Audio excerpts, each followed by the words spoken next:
আজ বৃহস্পতিবার ৩০শে মে দেশের দুই বিভাগের ওপর দিয়ে দুপুর ১টার মধ্যে সর্বোচ্চ ৬০ কিলোমিটার বেগে ঝড় বয়ে যেতে পারে বলে জানিয়েছে আবহাওয়া অধিদপ্তর। সেই সঙ্গে বৃষ্টি বা বজ্রসহ বৃষ্টি হতে পারে। দেশের অভ্যন্তরীণ নদীবন্দরগুলোর জন্য আবহাওয়ার পূর্বাভাসে এ তথ্য জানানো হয়েছে।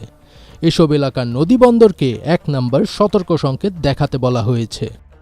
আবহাওয়ার পূর্বাভাসে আরও বলা হয়, ময়মনসিংহ এবং সিলেট অঞ্চলের ওপর দিয়ে দক্ষিণ পশ্চিম দিক থেকে ঘণ্টায় ৪৫ থেকে ৬০ কিলোমিটার বেগে অস্থায়ীভাবে দমকা বা ঝোড়ো হাওয়া সহ বৃষ্টি বা বজ্রসহ বৃষ্টি হতে পারে।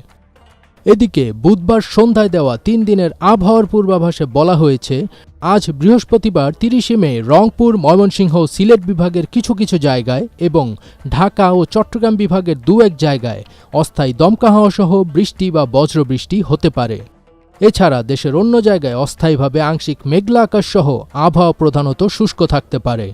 সারা দেশে দিনের তাপমাত্রা সামান্য কমবে, তবে রাতের তাপমাত্রা প্রায় অপরিবর্তিত থাকতে পারে।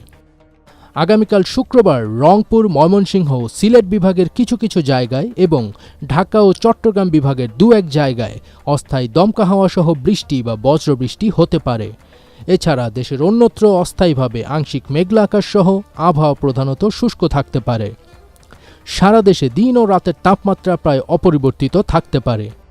শনিবার ১ জুন রংপুর, রাজশাহী, ময়মনসিংহ, সিলেট বিভাগের কিছু কিছু জায়গায় এবং ঢাকা ও চট্টগ্রাম বিভাগের দু-এক জায়গায় অস্থায়ী দমকা হাওয়া সহ বৃষ্টি বা বজ্রবৃষ্টির সম্ভাবনা রয়েছে।